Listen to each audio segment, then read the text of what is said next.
Call the meeting to order. This is Marion City Council regular meeting. We are at July the 23rd of 2015.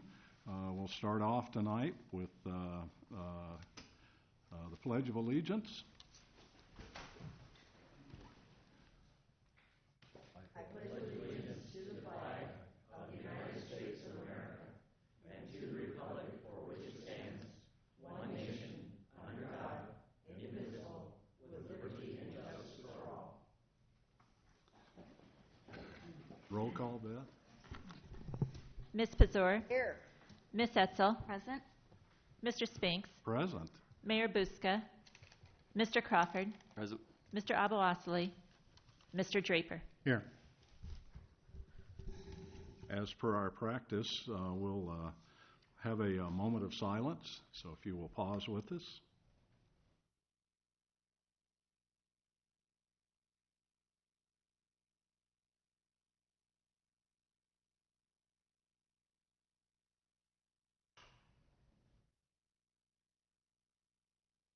Thank you. At this time, we usually we open it up for citizens to make presentations that are not on the agenda tonight. So if there's nothing on the agenda that covers it, and I believe we have a gentleman that is coming up there. If you'll give your name and address and then tell us what you're about there. George Domer, live at 2805 3rd Avenue, Marion, and I'm going to talk about the library. I was here Tuesday night and think that the taxpayers should have a say in the vote for that. I have words for the plan that's there. I won't say them. So I really think we should have a vote, and I don't think it's too late to stop. If we have to pay a startup fee for the planning, the architect, I think we get that stopped as soon as we can and pay them for the service we get and get this to a vote to the people. I know that the people in Lynn County, not Lynn County, Marion would not approve the plan that's out there right now, and so I think that we should get that stopped and not authorize payment for the architect and get that up to a vote. That's all I got to say. Thank you, George. Any other, yes, name and address?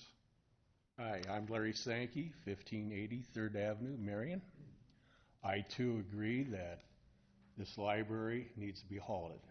There's nothing wrong with this library besides they let it get run down a little.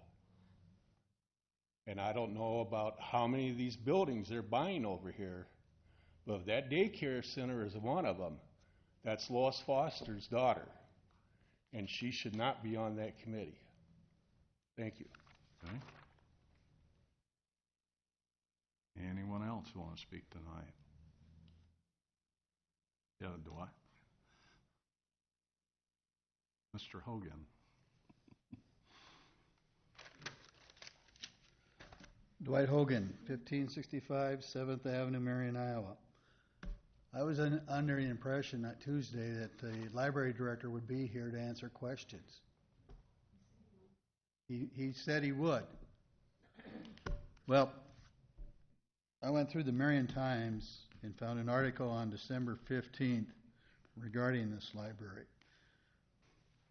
At the time, the library honored the donors $1.975 in bonds, $2.1 million in private donations.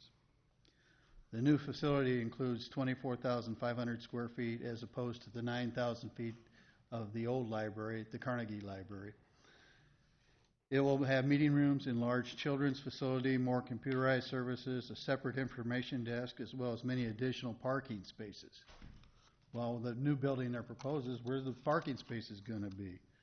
While planning the new facility, architects looked at the area and tried to make it blend with the architecture of the area. They also tried to keep in mind future growth areas of this library. Quote from Susan Kling, "This building will last well into the future. Kling said, "It's going to be a wonderful facility. I just can't wait." Well, 20 years isn't much of a future.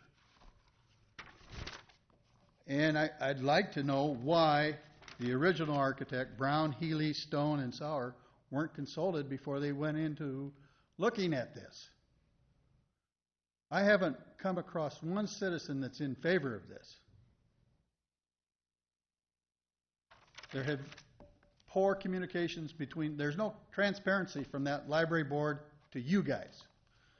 You guys first became aware of some of this in an article from the Gazette. This is not right. You're representing the people. So start doing it. There was a fellow back here, I thought, yeah. And then you're next, guy.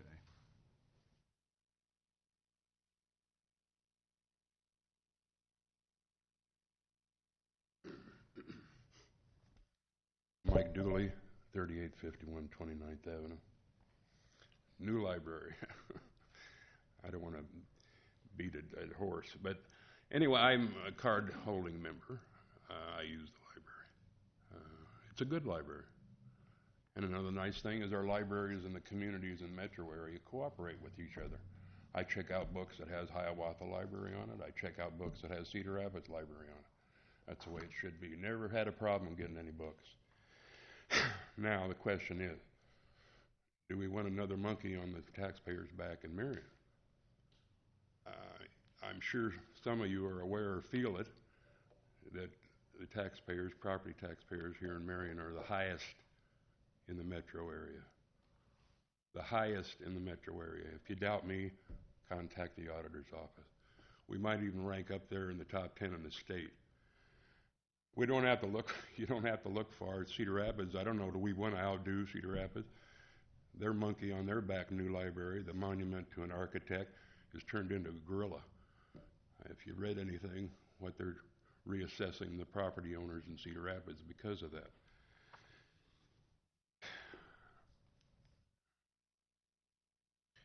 I think I know, I'm not a member of the board, library board, but I believe that the library board and their private interest groups are going to do everything they can to avoid any type of a referendum vote. And I believe that to be an injustice and, if nothing else, a disservice to the citizens of Marion. I don't know about any tiffing of this or any financial assistance, incentives, or the Ryan Company if they're doing something. But the Ryan Company is not here to do great things for Marion. They're doing things for Ryan Company. We're going to notice this on our tax bills. And the library, I think Tuesday nights, one of them said there's going to be a survey next Tuesday night or something at the library. The first 50 people that come into the library. That's really a cross-section of the citizens of Marion. There's only one way, to appease, I think, the public, and that is, in some way, do something on November 3rd. Need to put something on a ballot. Thank you. Thank you. Okay, Kay. Is there any way you can cool it down in here? My name is Kay Lammers. I live at 28 22nd Avenue in Marion, and I had to go to a wake today, and I naturally was accosted by a lot of people, and one approached me and he said, "What is this about the library?" He said, "We spent millions of dollars fixing up the south of the depot. It's beautiful." He said, "Now, do you think the citizens of Marion are going to want to sit on those benches and look across the street at a parking lot for a grocery store with a bunch of apartments above it?" And he said, just what these gentlemen said, it should go to a vote of the people. And I said, well, then you have to get to City Hall and speak your piece. But I'm like Dwight. I have not encountered anyone who is thrilled about the prospect of having a grocery store with apartments and then losing what little parking space we have downtown right now. Thank you. Thanks. Is there any, the lady in the very back there, she beat you to it, Dwayne. You're too slow. We'll make up for it. I'm Lola McRavy, 1875 Douglas Court, Marion. I agree with all they said about the library, and I want to see a vote, but that's not why I'm here. I'm here with this piece of paper that on July 1st was dumped in I own the hairline, the building. I rent to 5 girls. So I really not an owner, a business owner anymore. I'm only the building owner because I retired. The girl that was working full-time that day heard the front door, but she was in the back in the kitchen, and when she came out, there was nobody there. So she went to the door to see who was out front, and she found this piece of paper in the front door. And it read, "We are in the process of repairing your street in front of your business. We will be milling, cleaning, and laying asphalt. The entire process will take 4 days, but you will be closed off from July 6th through July 17th. And when she called me and she said, "I think you want to come up and see this piece of paper." And she said, "I don't know how we're going to get our people in and out." Well, these girls are working hair on ladies that drive, and I have a parking lot, but there was no access to it. And I'm going to surgery the next morning at 5 o'clock, and I have 3 hours notice before the businesses all close. So I grabbed the piece of paper, and I came up here to City Hall, and I met a guy by the name of Michael Barkalow. He was very nice to me, I'll say that. So he called Pelling, and they laid out a new schedule that they'd only close us off a week. Well, what are we supposed to do for business, for income, for a week if they're going to close us off and give us no more notice than those couple days to contact businesses around me that before we've shared parking, but I didn't have time to do it. The only one I had time to go to was the Marion Times, and they said we could park in their lot. But they also put up their sign beyond their street, outside their entrance on 6th Street, that the people couldn't get into there. They didn't know enough to go around the sign. And they said they would have flagmen there, and there was no flagmen the girls set out there either. One girl said her lady got there, and she don't know how, pushing a wheelchair. One with a walker, and she don't know where they came from, but she said they did get there. The one girl who was hired for a girl that was on vacation, which that girl was going to have to pay her, knew a shop in Cedar Rapids that had a booth, and she called that owner and said, "Can I bring all my ladies down there?" And the guy was good enough to let her do it.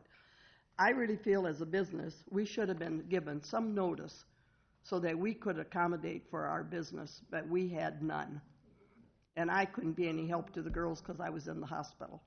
But to give somebody, and then, best of all, the day they did close the street totally on Friday, our busiest day of the week, they came in at 4:15, I think the girls said, and said, "You'll be closed all day tomorrow and nobody will get here." Very rude about it. I think as a business owner, we deserved a little more notice than what they gave us and a little more courtesy than what they gave us.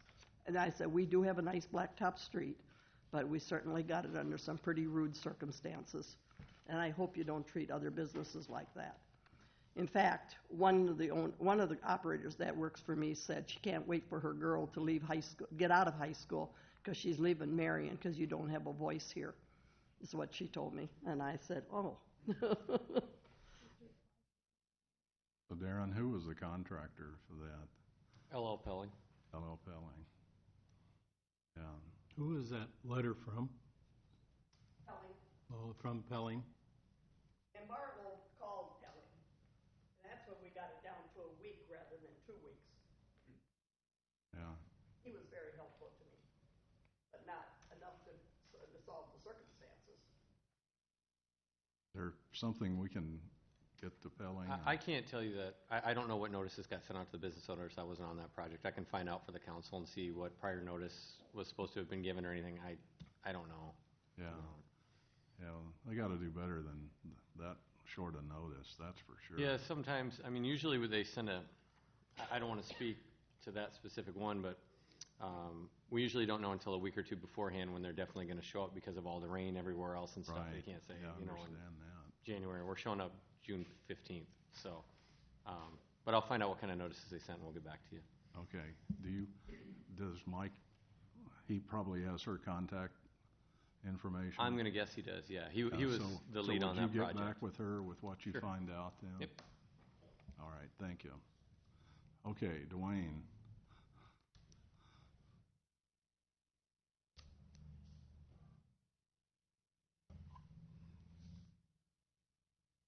I'm Dwayne Wealth of 845 South 15th Street. And you're right, I should have been a little faster. I want to commend these previous speakers because they left a tough act to follow. It was about a year ago, as I remember, that the director of the library had us vote on a library levy to increase it from 4 cents to 27 cents. That's a 6-to-1 tax increase. And at that time, there wasn't anything said about tearing down the library or closing 11th Street or mixing retail, which makes money, with a library that provides services. That's an inherent conflict that I don't know how you could ever resolve logically, peaceably, and fairly. There's just too many conflicts. And we're going to miss that little parking mall that gets us from the south side of Marion up onto 7th Avenue and into those malls. There just has to be a better idea. And I echo so strongly that this is a big enough project, what they're talking about now, that the voters ought to get their say on it. If nothing else, it looks like after they passed that, we voted on that bond issue, or the tax increase, they got defeated. So now, rather than coming back to the people with a better proposal, they're doing an end run around us and trying to snooker us rather than trying to serve us. And I think that is something that Marion councils in the past have not done. And now would be a poor time to start it. Thank you very much for your time. Okay. Anyone else want to speak?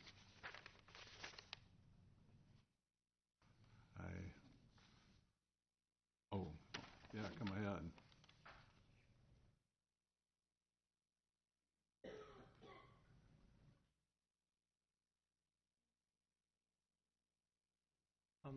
Raymond Webster of 1215 South 26th Street. On June 9th, I was going to work outside, but instead I went to the basement to work. And about a half hour later, I was stepping in water, sewer water. And I yelled for my wife to get me a flashlight. And when I got over to where the drain was, the water was just bubbling up out of the drain. And she gave me a couple towels, which I stuffed in the drain and put my foot on it, which slowed it down. And she called the city, and Gary Williams from the city came down the basement and seen all the water. He went outside and opened the drain in the street and says the sewer drain out there was running real slow. So they brought in their truck and cleaned out the drain, and the water went down in our basement. But it had flooded our washroom, the bathroom, into our other room where she does crafts, and into the family room was all wet. And he told us to call Surf Pro, and they were there within a half hour, and they had 6 men. It took them 2 hours to clean up the carpet, cut all the carpet out that was wet. I had 6 throw rugs that they threw out. And they brought in the equipment to soak up the water that was left, and then they sprayed it. They brought in 8 fans to help dry it, and 2 humidifiers, which run for 3 days, drying up the basement. And they looked at the doors They took out 3 doors, all the casings, and our vanity sink took that out, and some of the trim board around the base. But they said they got it quick enough that it didn't get into the sheetrock. And their bill alone was $2,700. And with the carpet and the doors and everything was close to $8,000. And I made an itemized list for the city, turned it in. A couple days later, the adjuster called and said our claim was denied. They say the city was within their rights of cleaning the sewers. 3 to 3.5 years is all they were required, and they were within that time. But the sewer backed up into our house, so it's caused by them not cleaning it soon enough. So I don't know what we can do about it now. If I could, Mr. Mayor. Yeah, we just had that is currently under review with the Claims Committee. They should be contacting you. I did talk to the city manager about that. Up for consideration tonight is that no-fault sewer claims policy, right. which would allow us to address this issue with this resident. If the council chooses to enact that, it would go retroactive, so we can address this one. And then the Claims Committee can remediate the problems this resident had. So I could be happy to follow up with you here in a sec. So If we pass that ordinance, we can pass the ordinance, retroactive we can back. go ahead, and this was one of those gray areas. Gotcha. That's tough to decide on. Well, I was going to say, we just heard a talk on that Tuesday, so I didn't know if that would help him. And I'll help follow you up with out. the gentleman here shortly. Yeah, okay. Thank you. All right, anything else? Let's move on then to the consent calendar. Mr. Draper, I understand there's a couple to be pulled. Yes, for Your Honor, separate the consideration. consent calendar consists of items 1 through 20, Resolution 24707 to 24729.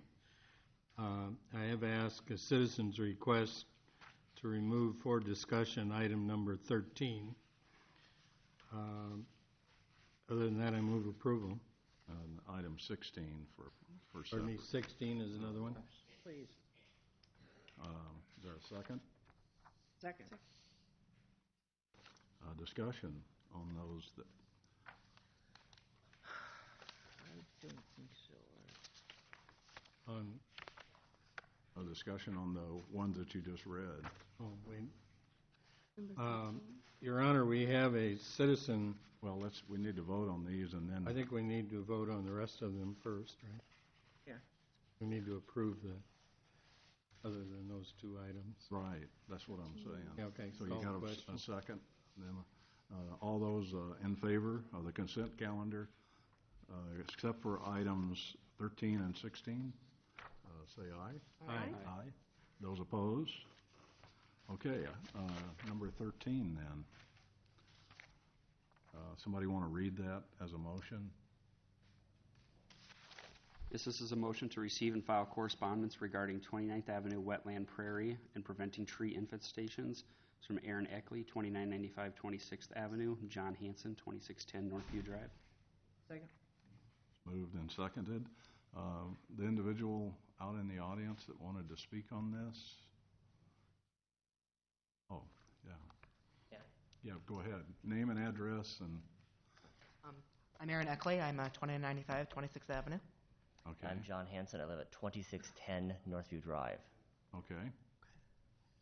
So this was actually part of Aaron's senior class project that he did present last year for that former golf course. Aaron's built a website kind of highlighting, and I've been trying to mentor him with it about the prairie for which it was designed to be, the planting seeding catalog. And without upkeep, it's becoming overgrown and infested with willow and aspen and other trees, and eventually not be a functional prairie at all. Aaron marshaled last year all the signatures from the surrounding residents to support some management, and keeping it in prairie would probably take very little, but initially some mowing. But we'd hate to see kind of, especially concerns with butterflies and native pollinators. These are kind of really special places now, and we'd hate to see it become just kind of a shrubland. One thing I did document, this was recent, I go out and survey the prairie. I'm into entomology, so I go out and survey, and I kind of record, different variations of how the prairie is functioning. One thing I did notice is there was an area of flowers that was near, kind of near where the pine trees were planted, and I did notice that is actually is not there anymore. I've noticed that most of the flowers in that area have been overgrown with weeds and grasses, and the willow is pushing out towards the towards the residents around the neighborhood and towards the street. And I am kind of alarmed by the rate of how fast the willow is growing, and if not managed, will over time crowd out the prairie, and it will rid it of the point it was tried to be in the first place. So. Okay. Well, thank you. That's it. Yep. Thank you. Thank you very much. Yep. All those in favor to receive and file this correspondence from these? I have a question, Oh. Your Honor. We receive and file, they will be answered by someone. Right, that's what I'm going to go, after we vote on it, then I'm going to ask for someone to be in touch with them. So, all those in favor of item 13, say aye. Aye. Aye. Those against? The motion carries. So now, who in the city staff would be the best to contact? Would it be public service, or would it be? Engineering. Engineering? Or parks. Or parks? No, I was Dan going to say Whitlow in parks. Engineering. That's his property, not parks. Who would like to contact these gentlemen? It could go either way, I guess. Right now, it's not under the Parks and Rec umbrella as far as maintenance, and I don't know, maybe Darren could comment exactly, or Ryan, what the plan is for that area. Well, Darren can comment on the project. When the 29th Avenue Bridge went in, the intent was just to put that back into native land without taking any specific direction to it. If the council wants to look at a direction, the staff can, but as of right now, the staff can follow up and have a conversation with them. But as of right now, there's no plans for improvement in there. Right. The city staff did the 5-year monitoring per the DNR's request, and that period is finished. So as far as that goes, we're done monitoring the site unless city council directs us otherwise. So what I would suggest then is if you could contact and get an idea of what they want, and then you will need to submit back a budget to us to follow up on what they want to do. So. All right. Thank you. Yes. I would like to make a comment on this. That parcel of ground has been there a long time, and it's been available to be improved. But we, for some reason, as a city, have all these new projects going that don't mean diddly squat as far as taking care of what is already here. And I think maybe we should cut back on some of this other stuff and start to look at what we already have that needs help. Oh, like you heard what Darren said is that they've been, it was designated to let go back into native. Well, there is going back to native, but there's also, you have to kind of help it along. Well, I think what we need is a budget to know how much it's going to cost. Well, then maybe we should not be entering into all these new projects and put some of the budget back into. Well, I'm not arguing with that, but anyway, if we could get you guys to submit a budget to us Well, or at least find out who's really in charge. Right. So well, I keep looking to Ryan, I think. We can, we'll have to probably work, all the departments together if that's the direction you want to go. Right. Good idea. So, okay. All right. Thank you. Thank you very much. Okay, someone want to do item 16? Yeah, Your Honor. Resolutions 24,722, 23, 24, and 25. And it has to do with the. You moved it? I'm moving it. Seconded? Yes. All right. Thank you. Discussion. All right, thank you. This has to do with a thing that Mr. Trahern showed us and there was this cross-patch little area and he said that was 26th Street and that it was due to be closed, right? Not a part of this action at all, no. I was using this diagram to illustrate the property outside of the acquisition plat and the temporary construction. So that has nothing to do with this. It's going to be a separate item totally. That would have to come forward as a part of another project or as a separate request. That's not anything contemplated with the action that's on the agenda. That has nothing to do with this at all. Absolutely nothing to do with these So actionable when you items. try to close that, I can come up there and... Well, you would close it as the council, and it would be a Ta-da. public hearing, and there Thank would you. be a conversation about that at the time that we get a request to have it closed. That's how that would occur. Okay, that's what I wanted was a little... Okay. Are you good? I'm good. Okay. Thank you. Any other questions on item 16? All those in favor of this motion, say aye. Aye. Aye. Opposed? Motion carries. All right. Let's see. I'm up next. I believe we're at the Yes. end. Your Ms. Honor, I Zula. move to approve Resolution 24,730, approving a no-fault sanitary sewer backup policy. Second. And I would like this explained. Yes, I would like Totally. for you to hear what we heard Tuesday, maybe. Yeah, would you please? You got your info with you, and since someone was asking.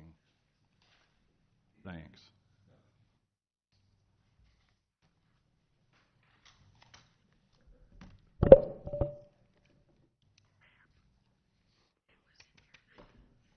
As we discussed on Tuesday with the City Council, give me a sec here, I'll bring this up.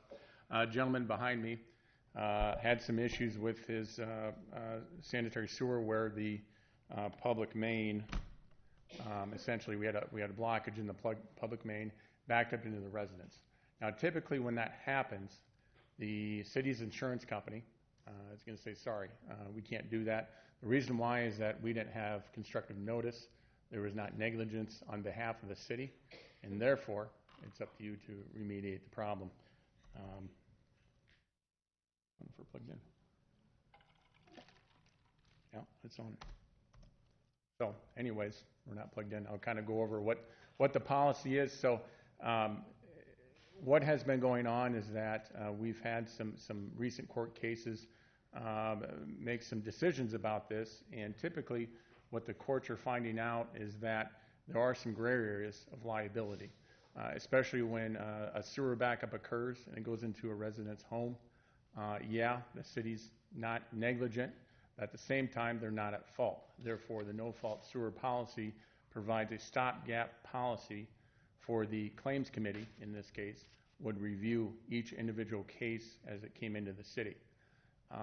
As I alluded to last year, we had a situation where we had a backup. Someone took a landscaping rock, put it in the sanitary sewer main, backed up their basement. His insurance company would not cover it, nor would the city's. And so that puts the resident, as well as the city, in a bad spot. Obviously, the city's there to provide the service, and we want to respond to the citizens. With the policy that we're putting in place, we'd essentially create a fund within the sanitary sewer fund. It'd be a revolving fund that would serve as that stopgap coverage where our current insurance carrier does not provide. So I'm not going to get it up today, looks like, but neither do I. But if there's any questions on this, I can go into it more detail. You have a copy of that on your file. Go ahead. Tuesday night you mentioned that backflow preventer. Yes. Now, And so the second purpose of the policy, or the second objective, is to encourage the use of backflow preventers. Now, within the city of Marion, we have areas that we have frequent sanitary sewer backups within the public infrastructure. That happens when we get significant rainfall events. The groundwater penetrates the sanitary sewer system, and essentially what happens, it backs up into residents' home. In these areas, this program would allow us to go into and identify residential units where we could put a sanitary backflow preventer in for the residents to use. There's different types you can use. Obviously, we include the building department in that review, but either you can do a manual valve in which you can turn it off so nothing backs up into, or it's a flapper. and they have some other ones. But that's the second objective of the program, is to encourage the utilization of these. Now, you said it was like between 15 and 2,500. Right. Who would pay for that? Part of this program is the city would supplement the funding of that. Okay. Do you think in this case he would need? So in this case, we reviewed, the Claims Committee did review it, and it was the consensual decision of the Claims Committee to go ahead and formulate this policy so we could address this resident first. As again, we've in the past, we have made exceptions. The purpose of this policy is to formalize those exceptions, to address those gray areas in this case. But that's the intent of the policy. Okay. Is that satisfactory with you? Did anybody from the Claims Committee follow up with you, either the city attorney or the city manager? Okay, that's what we're doing tonight, and then essentially what will happen, what the policy will happen, is that anything that, you know, you'd subrogate through your insurance policy carrier, anything that's not covered, the city would come in and cover any damages sustained from this policy. So, is that going to be retroactive? yes. Yeah, we're going to make it retroactive to include your case. Yeah, and then they put that in. Yep. I'll make sure someone I'll follow up with you myself. Okay. Mm-hmm. This is the first time it's happened. No, and rarely does this happen. We don't want to put this obviously on. It's a big burden for people. Has that happened to you before? No. Okay. Did any of your neighbors have any problems? Not that I'm aware of. So you got to live on a hill. Yeah. The frequency of blockages in the main are very rare. Okay. Mm-hmm. We'll go years without a blockage in the main. Or in a year we'll see a couple. Okay, so we don't see this very often. When it does happen, depending on the infrastructure placement in relation to how the residents' sewer line is plumbed into their dwelling, it can really impact a residential's home, obviously like it did here. Some cases it doesn't do anything. Most cases it doesn't do anything, but every once in a while we see a very bad case, in which people do need assistance. Does what is flushed have anything to do with this? Like, I know a lot of people flush diapers and Yeah, and we do get residents that don't understand what a sewer system is for, and we do get objects down there all the time. And that's why we have a maintenance program. Almost every day we're out there flushing. Okay. And we have identified areas where we have to maintain and monitor. And we do know people do things for a fact, but that's the point of having a maintenance program. So. Any other questions for Ryan? Apologize, I couldn't get this up. I don't know what's going on. So. Yeah. All right. For resolution 24/7. Has her hand up behind you, Ryan. Yes. Can I assume then that our house insurance will cover our, as much as it's on our policy, and the city is going to pick up the difference? So typically we'll work it out to where we'll communicate between you and your insurance company. Whatever's not covered, the policy will come in place. My lower level is still a mess. Okay. All right. I'd be happy to follow up with you here in a second. Okay. You bet. All right. Okay. All those in favor of resolution 24/730, say aye. Aye. Opposed? Resolution passes. Councilperson Edson. Resolution number 24731, supporting and directing staff to submit a REAP grant application in the amount of $150,000 for the development of future park ground referred to as Waldo's Rock Park. Second. Moved and seconded. Discussion on this. Do you have anything to say on it? It's going to be a great park and an opportunity of learning for a lot of people. And I think if we can get this grant, we can accelerate the ability to use that park. And we've already been told by the Geological Survey that the one gal also teaches at the University of Iowa that it will be a teaching aid for the university because of the size of the exposed glacier rock. So it's an important thing in our community and something that we're very blessed with Waldo, who gave us almost 8 acres of land out there, and it's well worth the money we're spending, so. Well, now, if the people are coming from the University of Iowa to look, can we charge admission?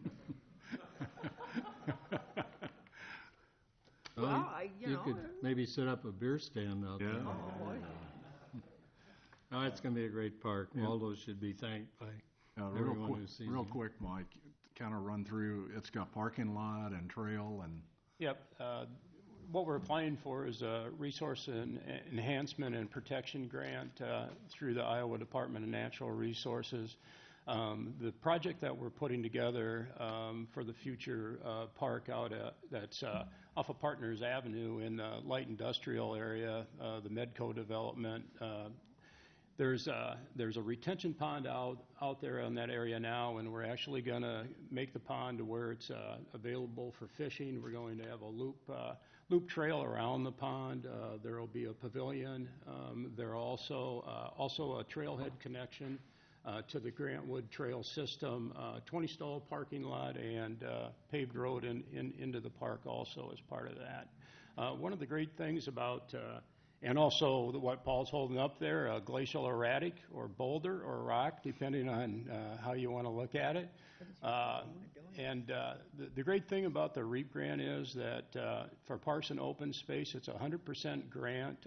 There is no match to that, so we're going after the $150,000, which is the max for a community of the population of Marion. Hopefully it's a great opportunity for the community, and I agree with Paul, it'll be a great educational tool for future generations to enjoy. All right. Any other discussion? Okay, all those in favor of Resolution 24731, say aye. Aye. Opposed? Motion carries. Mr. Crawford. Yes, this is resolution number 24732, declaring houses located at 3495 and 3501 29th Avenue as surplus property and directing staff to dispose of the same. Second. Moved and seconded. What do you mean by disposing of? Is this selling, or is this demolishing, or what? I don't think that's this motion. The next motion. The next one. The next one? Yeah, the next one Okay. is this. I think this, the way I read it, this one gets us to the next one. Okay. Is that right? I mean, that's the way it looks to me. Any discussion? I just don't see. I don't know why this particular one has to be here. You know, that basically should just go. I think it's redundant. Yeah. Any discussion on 24732? Okay, all those in favor, say aye. Aye. Opposed? Mr. Crawford. Yes, this is resolution number 24733, approving the sale of 2 city-owned surplus houses located at 3495 and 3501 29th Avenue for relocation. Second. Can we have a discussion on what we're doing with these houses from someone? What? Yeah. Oh, there you are. Oh, okay. Yeah. Well, it would be either myself or the city attorney. Well, you've been involved in it there. Come up and tell us about it, Neil. All right. I'm Neil Caraway, Building Department Code Compliance Officer. Yeah, I've been involved in this just to get the buildings off the properties. We have a buyer you met on Tuesday who's offered to give us $500 a piece for the properties, and he's going to relocate them to other lots in the city of Marion, so they'll stay on the tax rolls. Basically, the city attorney has created a contract that he will sign, which binds him to meet certain regulations and deadlines for the project, because it's, that's the idea, is to get it completed and move on. And then as far as the relocation process goes, that'll be just handled by a building permit, as if we've located any other, move a building from another site to a new lot. It's a new permit, and they need to meet the current code. So if there's other questions that relate to that, as far as basically he's going to buy the houses and he's going to move them, and he's going to clear the lot when he's done, or remove the foundation, disconnect the sewer, water to the specifications of engineering and water department, and fill the hole back up and grade it out and seed it, and that's how we will get it back. And then both of the houses are going to be relocated to a new place in Marion, correct? Correct. According to, I've just seen the one proposal, which is, I think around 3rd Avenue and 22nd Street is a lot there. And I'm not positive where the other one is at, but it was owned by Alliant surplus property that they had. Okay. Any other questions for Neil or? So if this falls through, do you think we put them up for a bid again, or? Well, unless he doesn't sign it or write us a check, it shouldn't fall through. It does place conditions on him to complete the project. If it's not completed, then the city would complete it at his expense. Depending on what happened, where he's at on it, I guess it depends on if they get moved to a different lot, they're not our houses anymore, really. So our concern is the property that we own, that the houses are resting on right now, that they get completed the way that we expect it to be done. Okay. I don't know if that answers your question or not on that. This should be a done deal once it's sold. Okay. Just as if we sold a police car or a piece of equipment from public service or something. It's just a matter of him takes a little more work to get it off of there. Any other questions for? Your Honor, I have a question. Have we figured out who's going to do the moving? Because that was an issue before. It's up to the purchaser to hire a contractor to do the moving. Okay. And Well, it's contractor- not easy to move houses unless they've done it before. Right. They will not do a very good job, and the police department and fire department are going to be out there all day because the road will be blocked completely. Yeah, So and it I think we requires need to watch that a little It bit. requires a moving permit, and I think with the moving permit, we're going to require, that they're a contractor that, is recognized. Because we moved garage before and we didn't quite make it, so I've heard I'm of a little that, bit too. worried about a big house if the people have not did it before. Agreed. Okay. Any other questions then? Thank you, Neil. All right. Okay, this is Resolution 24733. All those in favor, say aye. Aye. Aye. Opposed? Motion carries. Ready to jump in there. Mr. Draper. Yes, Your Honor, motion to direct, Keep going. Dave, did you have something on this, or? Yeah, just real briefly. This was discussed briefly on Tuesday, I believe, and the motion is to direct the Historic Preservation Commission to review the historical significance of the property. This has never been surveyed. That typically goes to a historic preservation consultant. In the past, we've used Leah Rogers and Tallgrass historians, but we've never actually surveyed this house or even anything on that block. Staff doesn't have the capabilities of doing a historical. it's not Sir. part of the brick house survey? We did not do Judy Hall did a book on it, on the brick houses, but we didn't actually she did not include this one in that book. And all she does is a biographical survey, or she does like a biographical history of the properties in terms of who owned it, their story, et cetera. It's not necessarily an architectural review. What kind of being directed to staff and what will require is it'll probably require us to retain a qualified consultant to do that survey and evaluate the architectural value of the structure and make a determination if it's eligible for National Register or some other state recognition. Usually we survey a great big area, several blocks that can get to 16 to 20,000 pretty quick, and we haven't done one in 8 years, I believe, probably maybe a little long, 7, 8 years probably now. So I'm not sure how much one house would cost, but I may be coming, if it's directed back to the HPC Commission, we may be coming back looking for funds to complete that survey. So I just want to make you aware that, we may need, and I have no idea how much it's going to cost, but we may need some funds to accomplish what you're asking. So I just want to make you aware of that before we go forward. It's easy. It's something we can easily do, and I think the commission would like to do it, but it's going to cost some money. I don't have a number for you today. We could, though, apply to the State Historical Society with the form to be filled out, and they would come back with some determination.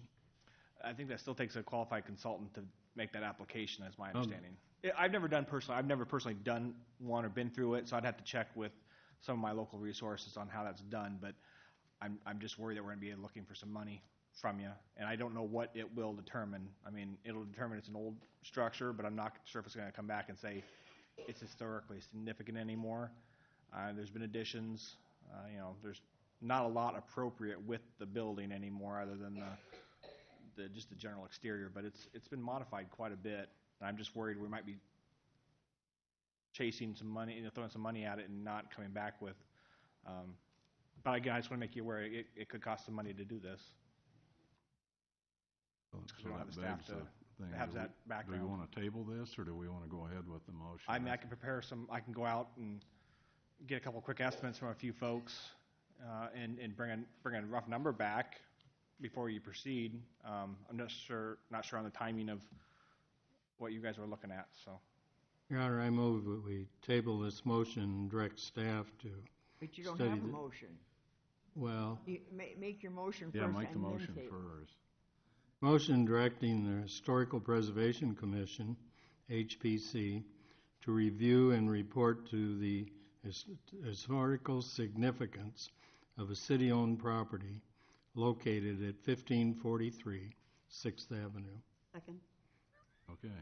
Now, Your Honor, I would move that we table this motion and direct staff to further study the issue and report back to us.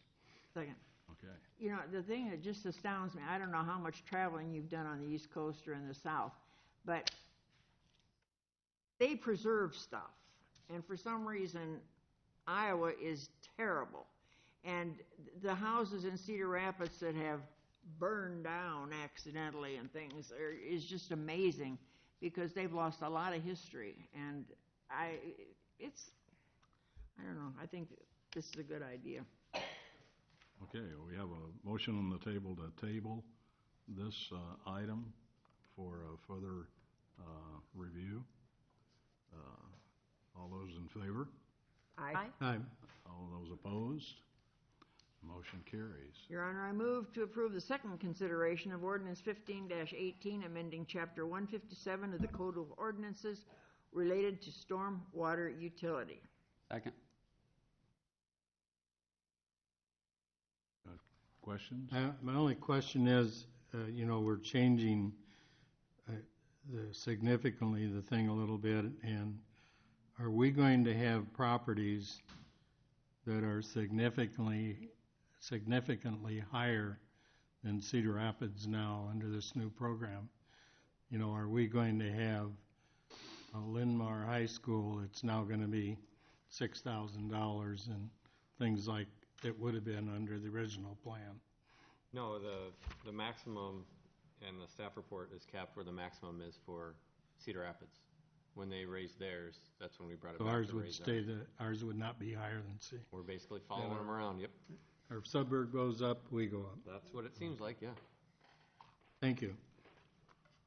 Any other questions then on ordinance 15-18? Your Honor, I just am going to mention that this can't be suspended for final consideration because we don't have the proper number. Right. Okay, all those in favor of ordinance number 15-18, say aye. Aye. Aye. Those opposed? It passes. And we'll do it at a later date then. Council Eds? Resolution number 24734, approving contract and bond with Midwest Concrete for 2015 sidewalk assessment project. Second.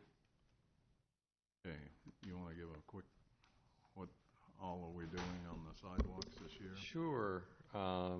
It appears the project includes the construction of sidewalk on 27th Street on the east side from 5th Avenue to 2nd Avenue, and on 27th Street on the west side from 19th Street to 12th Street.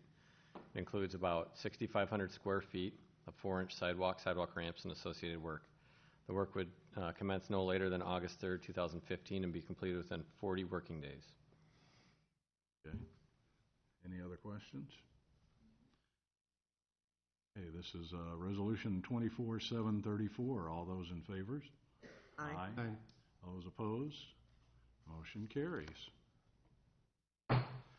Open a public hearing regarding the 2015 35th Street and 29th Avenue intersection improvement project.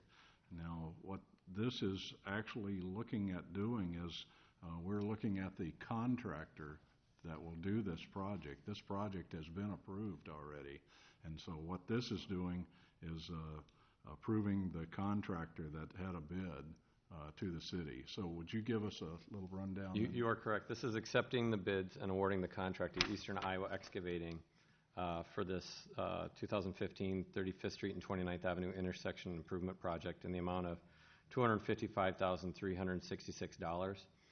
The project involves installing concrete pavement, sidewalks, curbs, and street lighting to complete a mini roundabout at the intersection of 35th Street and 29th Avenue. On July 14th, Marion received 3 sealed bids ranging from the low bid of $255,366 from Eastern Iowa Concrete to a high bid of $284,991.91. The work shall commence no later than April 11th of 2016 and be completed within 45 working days. Staff recommends accepting the bids and awarding the contract to Eastern Iowa Excavating and Concrete. If the City Council approves this, at the next City Council meeting, the contract then for Eastern Iowa Concrete would be on the City Council agenda to approve that. Okay. Is there anyone in the audience that wants to speak in favor of this project?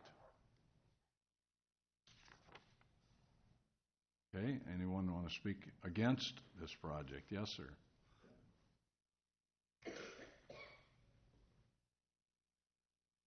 Name and address before you start.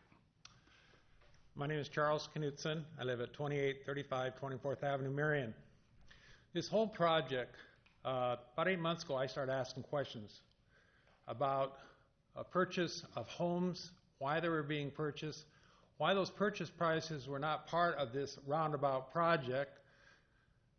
I also think if you add in the housing prices, the cost of this project, you're going to probably be $700,000 to $800,000 when you're all done. And as a long-time citizens of this town, I don't understand why the council wouldn't at least try a couple stop signs to start, just to see what would happen. It ain't going to hurt anything, but now we've got all this time and investment. We've spent $510,000. 158% of the assessed value of these homes, and we turn around and sell them for a little of nothing. We spent $500,000 for what? I've been told it's not part of this project. So why did we buy the houses? I've submitted a request to the council, which you've accepted. I've yet to got any responses back from the city council or in regard to that latest submission, which you've accepted, but you're moving forward with everything else. You just don't want to listen to the citizens of this town. And I really wish you'd put the brakes on a little bit and look at how you're spending money in this town. And also be a little bit more responsive to the citizens. I really am going to go back here and sit down, and I pray that you guys do not go ahead with this project, until you be a little bit more responsive to the citizens of our community, including my response that I've not gotten. Thank you.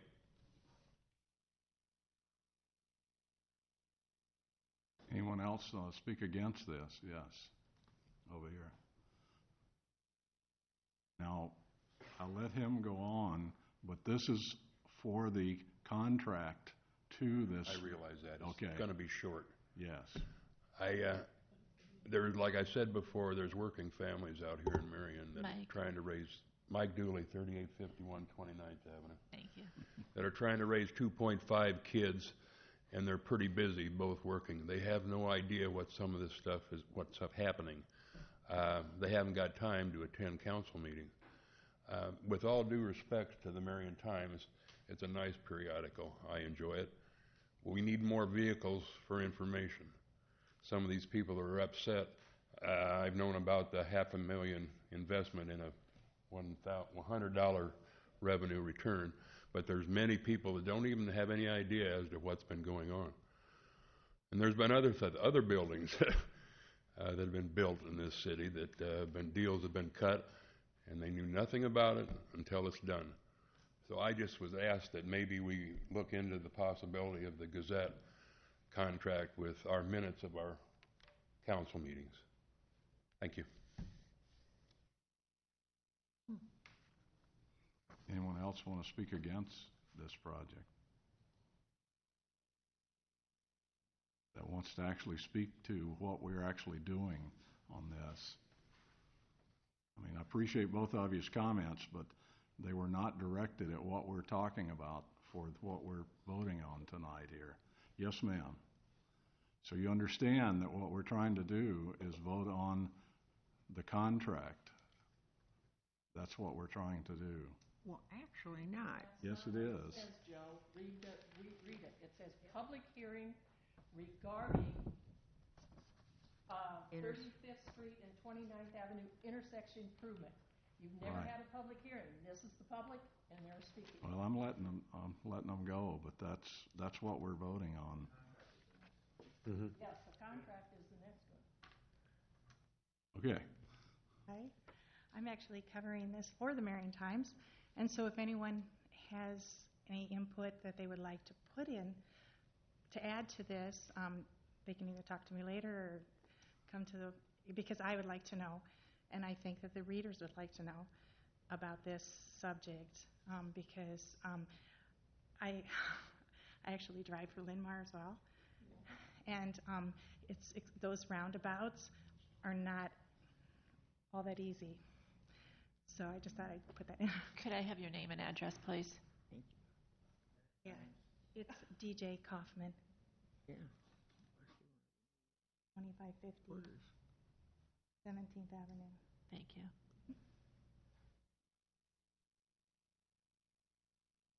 Okay. Any other comments against this? Seeing none. Public hearing is now closed. Ms. Edsel, would you read this one? Oh, okay. 24735. Resolution number 24735, accepting bids and awarding contract to Eastern Iowa Excavating and Concrete, LLC, regarding the 2015 35th Street and 29th Avenue intersection improvement project in the amount of $255,366. Second. Moved and seconded. Darren, would you give us the history? Do you know the history on where all this has come from? The whole history? Well, yes. Oh, man. Okay.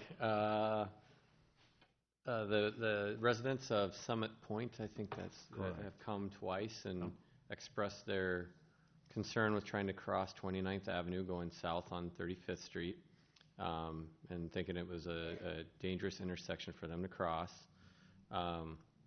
The engineering department did a traffic study there and found no warrants for any stop signs or traffic signals or anything of that nature at that intersection.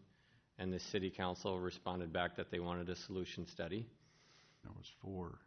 What's that? You had 4 responses to that, or 5, I believe. Oh, of the different options? Yes. Yeah, the solution study. The solution study then obviously one was do nothing, one was to put in a 4-way intersection, one was to do a full roundabout, one was to do a mini roundabout, and one was, boy, I don't... Bump outs. What's that? Bump outs. Bump outs, yes, that's what it was. Yeah.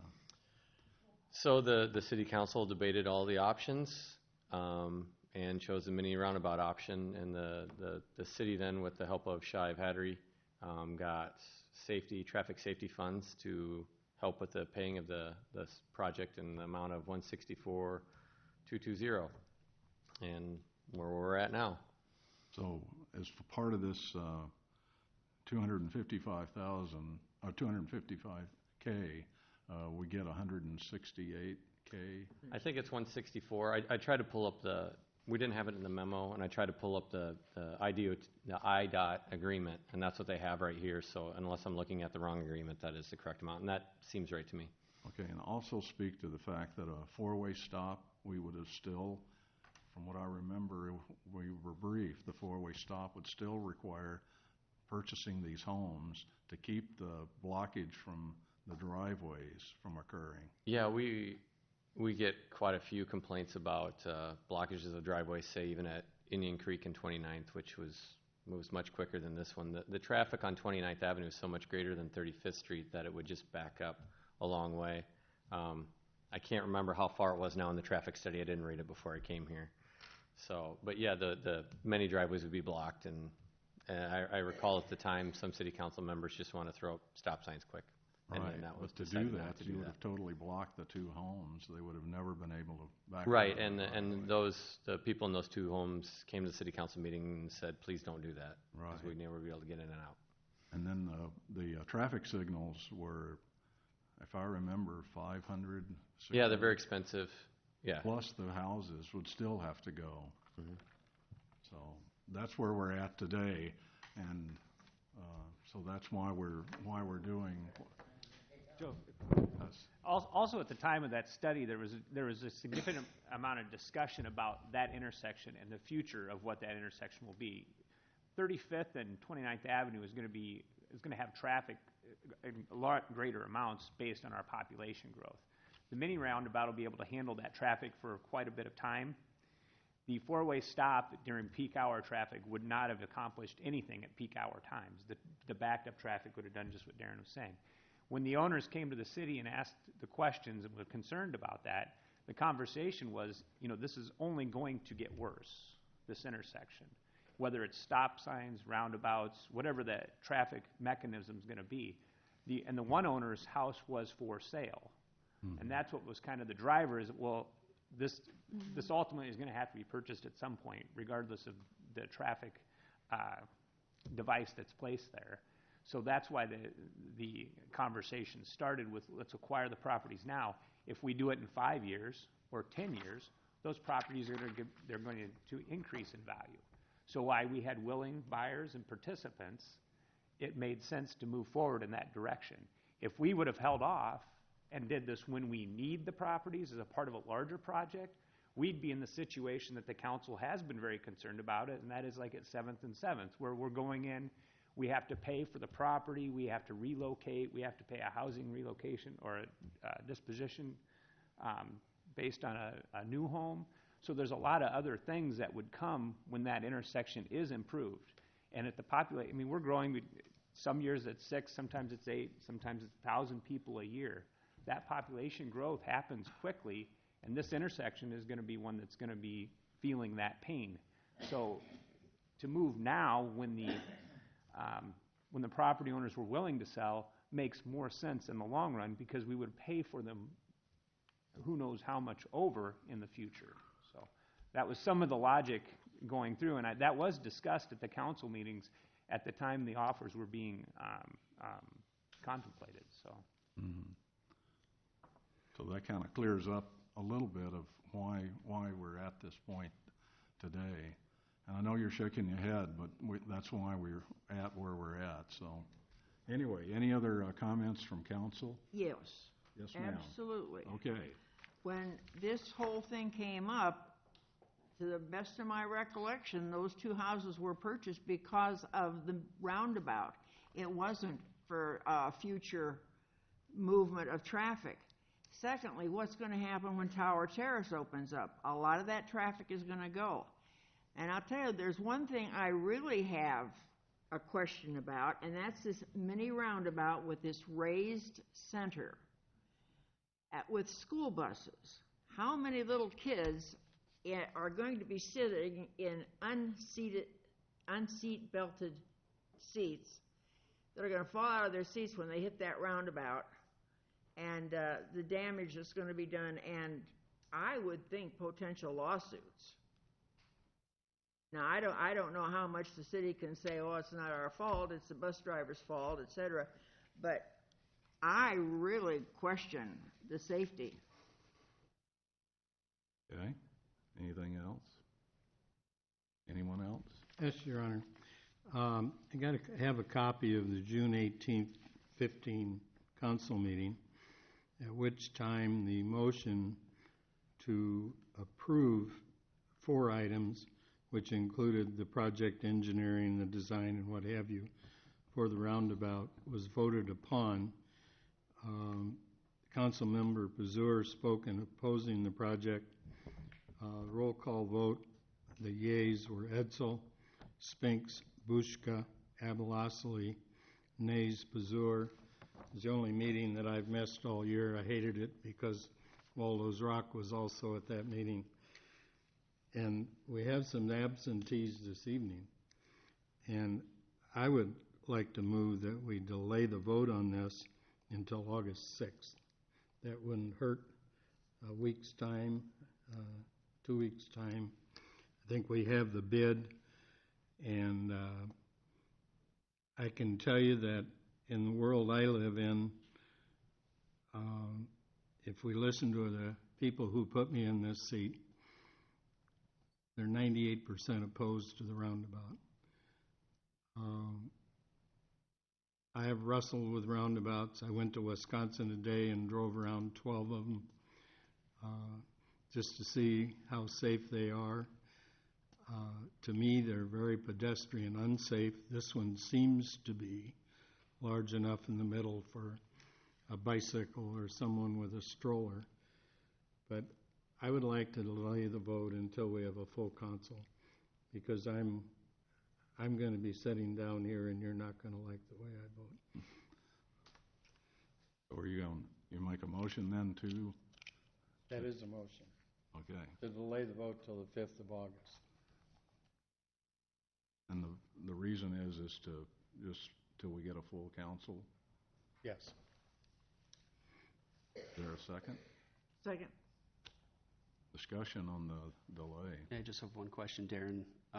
On Tuesday, Dan had said that even though this was saying it was going to begin no later than April of 2016, there was talk from the contractor of still trying to do it this construction season. If we delay this, are we going to delay what they are looking to do? It's hard to, we didn't ask them, if we wait 2 more weeks, how does that fit into your schedule? Wasn't a comment that we made to them.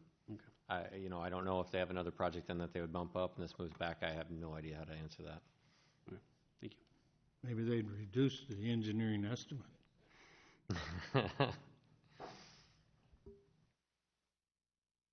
All right, we have a motion to delay Resolution 24735.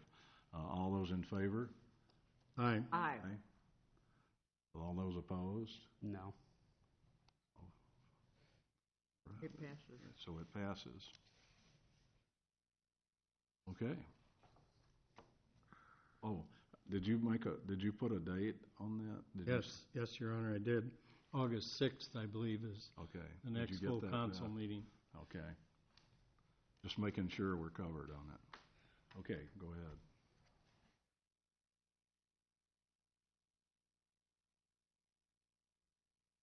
Yes, you. This is resolution number 24736, approving a development agreement with Robson Homes, Inc., Joe Robson, President, regarding the 2015 29th Avenue widening project. Second. Give us a talk on this, Darren. You give us a rundown on this one. Widening. As we speak, it's blocked off. I'm not seeing it in Dan's notes, but yeah, this agreement would be, the construction's going on right now is the widening of 29th Avenue from Butterfield Park to 44th Street.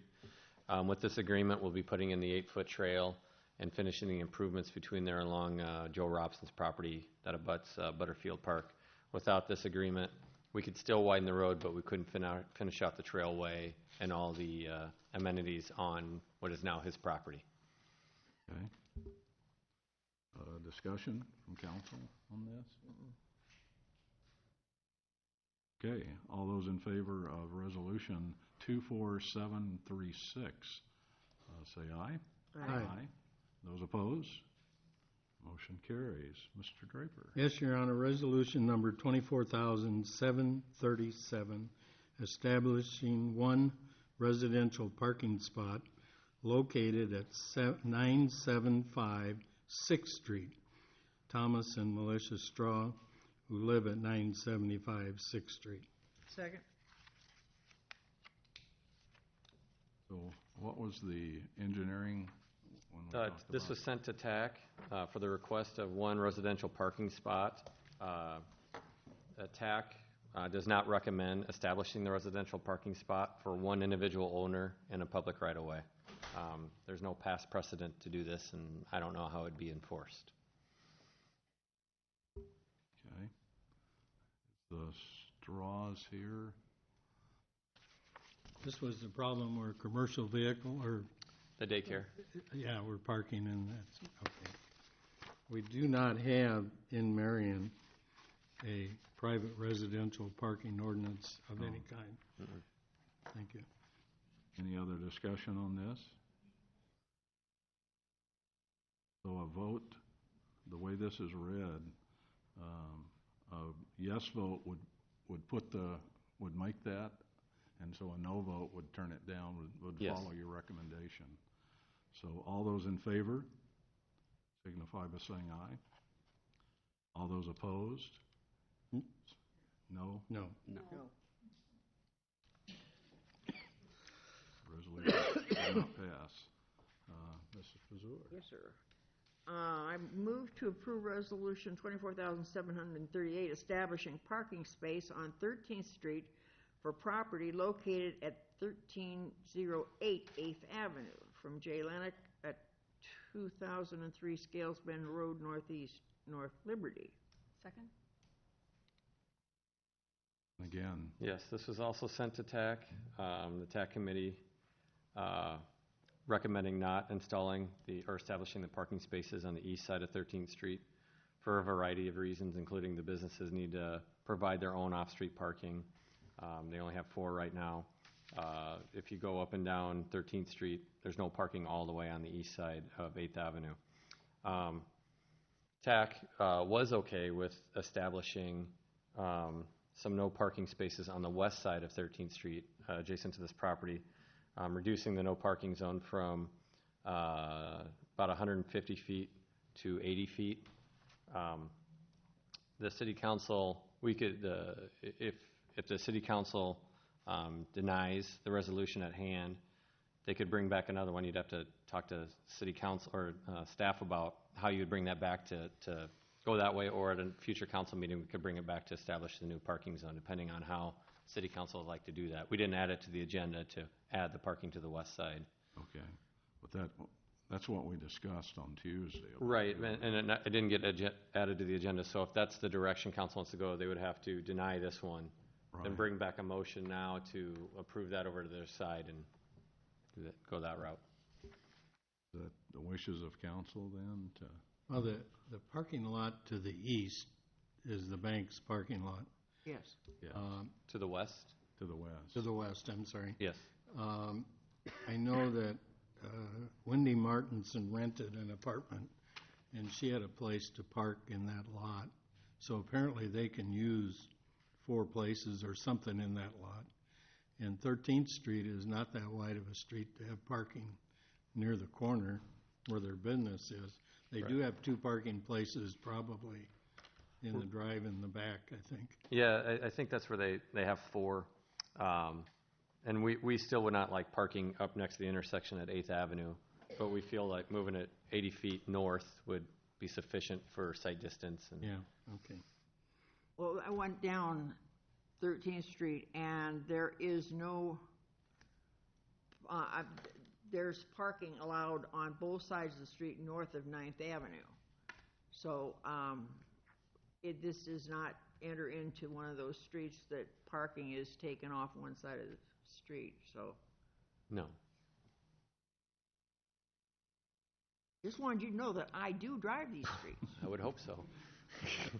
Same You thing just prevails want to here. go on the new vote no road. on this. Oh, at least I don't walk. Okay, this is again to approve this, would allow the parking, to disapprove it, would go with what TAC has recommended. And then after this, then if we want to bring up something to add what was, that Darren has mentioned. So all those in favor of Resolution 24738 signify by saying aye.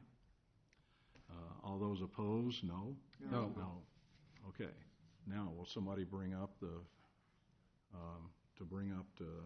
have it put back on or have them do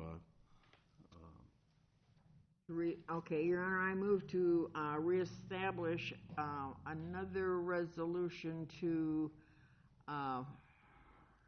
allow for parking, the study on the west side. study on the west side, exactly. Thank you. Okay. Second? Is there a second on that? Second. All right. Discussion?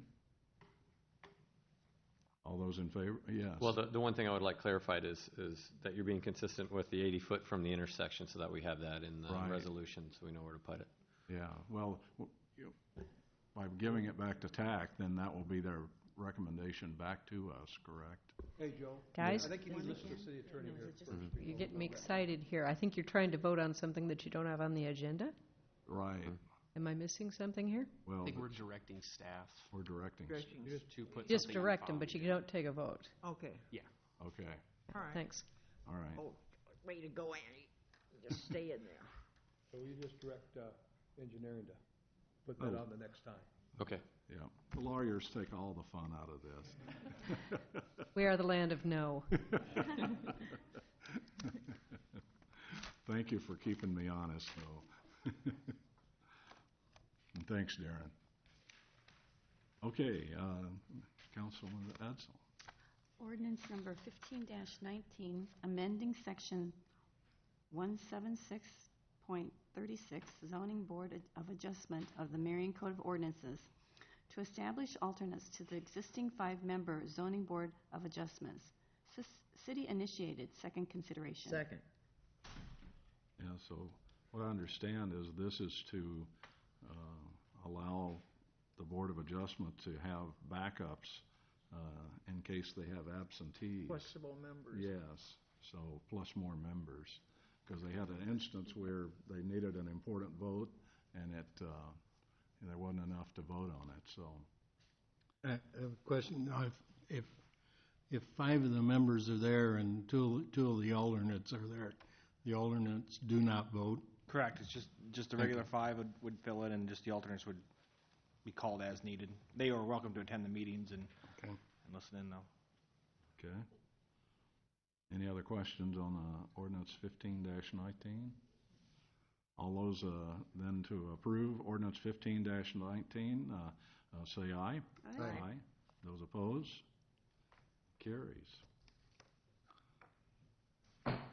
Open another public hearing on an amendment to the urban renewal plan for the Marion Consolidated Urban Renewal Area. Who wants to give a talk on this? I think I know a little bit about this. If I don't, maybe Amanda come in. But what we're going to do is a couple things on this. We're going to rename the consolidated district and to establish new boundaries farther west to pick up areas on Blair's Ferry Road and Twixtown Road. And we're doing this because of anticipation of other projects coming in that area. And so in order to do that, we have to establish new boundaries, and that's what this is going to do. Okay. Anyone in the audience then want to speak for this proposed amendment? Anyone in the audience wanting to speak against this amendment? Don't see any. Public hearing is now closed. Would you do this one, Ms. Yeah, I certainly will. Your Honor, I move to approve Resolution 24,739 to declare necessity and establish an urban renewal area pursuant to Section 403.4 of the Code of Iowa and approve urban renewal plan amendment for the Marion Consolidated Urban Renewal Areas. Second. Been seconded. Discussion. Okay, all those in favor of Resolution 24739 signify by saying aye. Aye. Aye. Those opposed? Motion carries. Mr. Crawford. This is resolution number 24740, approving partial payment of an interfund loan from Sewer Rental Repair Fund to Capital Projects Fund for 1007th Avenue in the amount of $300,000. Second. Moved and seconded. Is there anyone know what this is about? Give a talk. This is It's the got to Maid be Right about building. the Maid Right building. The TIF payment for it. Yeah. It's going to get approved. I know that also that, this is part of that loan, that everything's going to be paid back through the TIF program, but they will not receive any money until all the requirements are done. This is proven if they do get all the requirements done, which is still to be seen. Okay. And it's not a forgivable loan. They will pay it back. That's correct. My understanding. They have to pay it back. That's correct. Yeah, that's what I wanted someone to say. Oh, well, certainly. Okay, any other discussion on this? Okay, resolution 24740. All those in favor say aye. Aye. Those opposed? Motion carries. Mr. Draper. Yes, Your Honor, Resolution 24,741, approving an inter-fund loan from the Sewer Rental Repair Fund, Capital Projects Fund, or for the Economic Development Incentive payment to PDS Investments previously approved on March 20th, 2014, and resolution number 23,725 in the amount of $250,000. Second? Second. So we have a second on this. Discussion. Nothing heard. For resolution 24741, all those say aye. Aye. Those opposed? Motion carries. Again, Mrs. Pazur. Your Honor, I move to receive and file correspondence regarding the hotel motel funding for the Historic Preservation Committee. Second. And this has to do with, this is from Judith Hall, and this has to do with that they would like more money. Of course, everybody would like more money, but because to designate the historic districts and in general appreciate what we have. So is there a fund amount that? Well, they're down for no monies from the hotel motel on the application. They had applied for 1,000 and it's zero. And this doesn't have to do with the approval of the hotel motel applications, but I think that their 1,000 request is reasonable. Okay. Do you have a? Yeah, following up from the discussion during the work session on Tuesday, you had the review committee award recommendations in front of you. The Granger House, the Marion Heritage Center, and the Historic Preservation Commission were all discussed, and Lon did say that we'd look for alternative funding sources to try to fill that gap elsewhere in the budget and then come back to council at some point with those recommendations. For the whole list? For the Granger House Historical Society and the Historic Preservation Commission, the way the grant program criteria is set up is a way that is not favorable to those organizations because it's geared more toward those organizations that bring in outside visitors and have hotel stays. And so the criteria isn't favorable for those organizations. Okay. Oh. I don't understand that. I mean, what you're saying is unless you bring in money, you don't get any back. The way the current grant scoring criteria is set up, it's heavily tilted toward those that increase hotel stays because the money that's funding this program is funded through the hotel motel tax. And so the committee's discussion this year was perhaps there is a space in that revenue source to also include organizations that bring visitors in, but not necessarily increase the hotel stays as significantly Well, as. wait a minute, this Uptown Community, Marion Community Branding Initiative, the rebranding Uptown Marion, which has to do, I believe, with those banners. I don't think those banners are gonna bring any people into hotel, motel. The review committee scored that application much, much higher. So I'm just sharing with you what the review committee came up with. Well, like I'm saying, I think that the historic preservation thing should, $1,000 is not that much compared to, well, Chamber of Commerce, 58 grand. I mean, and what do they do? They were one of the top scoring applications overall. Okay, but we're on the receive and file for this for right now. Oh, right, yes, So we're, okay. yes. This is just receiving and Yes, filing. so, Yes, okay. so you can ask all this again. I was ready to go. Okay, for a motion to receive and file, all those in favor, say aye. Aye. All those opposed? No, that's, Resolution number 24742, approving hotel motel grant program funding for fiscal year 15-16. Second. so this is to approve the list that we currently have, funding listed for. Yep. All right, you want me to start? Go at it. First of all, I think Red Cedar should receive their full amount. They do more as far as the schools and the general people. I mean, they go to Summit Point, they go to the library, they go to all the different elementary schools, and what they do is amazing. I think they're worth the $9,000 that they're asking, and I don't think they should be cut. And I think that the Historic Preservation Commission should receive their $1,000. Done. So in order to change the list, would we need to table this and have it redistributed? I mean, ultimately, the awards are up to council, so you can amend the amounts awarded any way you'd like. In the budget, we initially had $132,500 allocated for the program for this year. Our receipts for the hotel motel revenues came in significantly higher in this year, and so we're continuing that projection. And the comfortable level that we felt from the budget side was keep it around $150,000. So there is potential that we could get higher receipts again this year, and then that would open up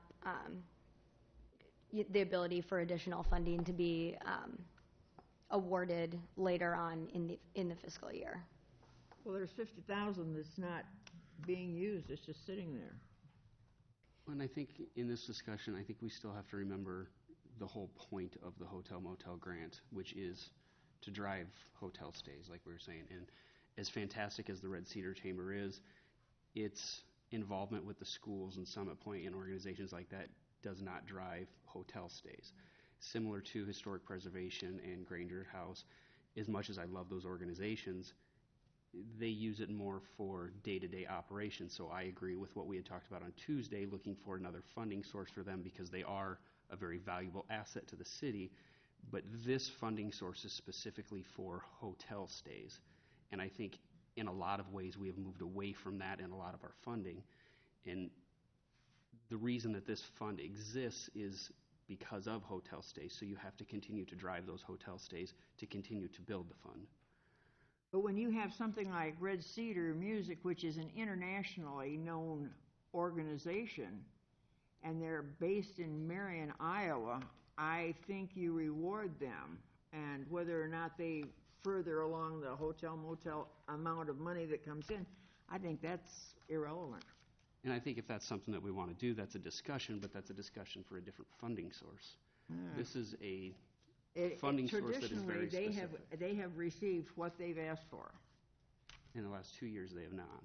And that's, I'm not arguing Well, they with did that. last That year. is. I know they did last year because... That's because you requested it after they were not given the Yeah, full. and then Nick jumped in also because he knows the status that they have internationally, and you do reward that. That's not an easy thing to come by. And it's not. And I have no problem with rewarding that, but I don't think hotel motel is the appropriate place to reward it from. Okay, so the question at hand then is, do we want to approve the hotel motel list as the way it is? I have a question that I'd like to ask. Amanda, the 152,000, is that based on what we got last year, or is that in total? I mean, do we plan an overage of the 152 like we had this year? Yes, we are projecting that trend, but we're not going to budget that full amount because we don't know where the hotel stays will be. And so we do feel comfortable with staying somewhere around 150,000. So if you do want to tweak the numbers somewhat, you are able to do that. This is just the recommendations from the review committee. The ultimate decision for funding is on council. So you are able to change those numbers, and whatever numbers you decide on, then those will be attached to the resolution and then the final. Could we also direct, though, where that overage goes? I mean, could we say, all right, if we got $3,000 more, we could give that to the Historical Society or the Historical Museum or the Granger House or to the... Yes, you can do that. Here. So, we could approve what you have and direct where the overage is going to go. Yep, so as soon as the receipts come in, over 152,000. Right. Yep. Just one thing, if you get too carried away on how much you want to change this, because Lon really wants it to stay around this area, is you might have to start taking from someone else if you want to do it for sure tonight. But if you do it what you're talking about, Paul, and if we do get more and give it to them, that's probably the better way to do it. That way we can stay on this, because Lon is just predicting that. He's not 100% sure that's what's going to happen. Well, yeah, it's been what's happening, though, the last that's true. few years. That's true. I said Tuesday night, and I'm still in the same seat, I don't see any value at all in the Cedar Rapids Area Convention and Visitors Bureau. Lon explained that they do have a new director. I know if you go down there and ask for the Marion section, they don't have one. So, that's something I think in the future, but I would be in favor, Mary Lou, of directing any of the overage money in the future to the items you're talking about on here. I would go along with that. You want to put a ceiling on that, or so much? Well, I would direct That's a good it. idea. If we get over 10,000, do you want to give it all to them? No. I would try to direct it, first of all, to the Granger House and the Marion Museum. Try to bring them up to the amount they requested. If we got $10,000 more, Granger Heritage. make sure they got some more money. Granger and Heritage. Yeah. Yeah. And I think the historical preservation, from meetings that they do have things that they need to spend money on, and they have none. So that's another area that... Well, when they got Pucker Street designated as a historic, they had to put out some bucks for that, as I recall. Yeah, we requested we went in for hotel motel with a very specific project, with Pucker Street, the uptown area, and then north of the old city hall. So we came with very specific projects. Nowadays, right now, it's more educational. Judy Hall's 5 books. We print and provide those. We sell those. We don't sell them for much, just to try to get them out there. Our biggest draw on our money, though, is Judy makes a book, and we distribute it freely to schools, libraries, not just in Marion, Cedar Rapids, Linn County, the state. I think this year we probably sent out about 30 or 40 of the Brick House books, and that's just to the museums, libraries in the immediate area. So we're giving away a lot. We do brochures for walking tours for when Judy does those, and we have extras. We try to get those off to where they, we try to give them to the museum, Granger House, etc., and we try to give them away. I mean, we give them to the schools. I go or do a presentation. I dump a handful of them out there in the Kiwanis or wherever group I'm presenting to, because it's all about getting the information out. It's not about necessarily we know we don't support motel stays.